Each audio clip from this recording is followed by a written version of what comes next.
English dictation 100 words per minute. Ready?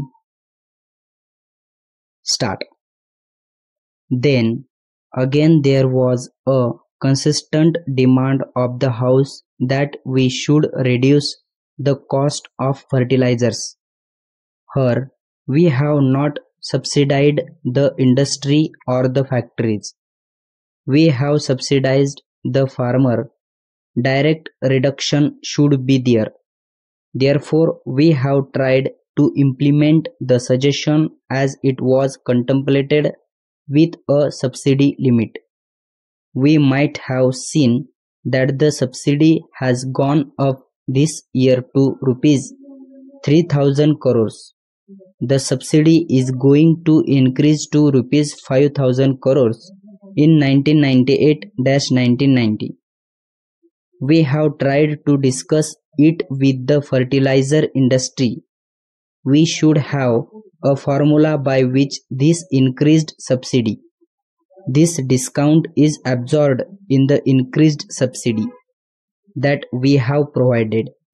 We will discuss it with the fertilizer industry because we do not want to increase the subsidy.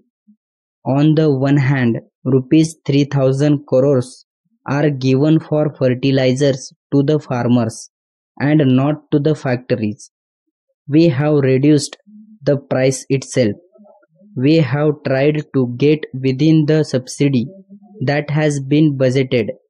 So we have tried to reduce the cost of insecticides to pesticides, the cost of all these implements, then which we have a farmer fight drought, such as pumping sets and monoblock pumps set and submersible pump set.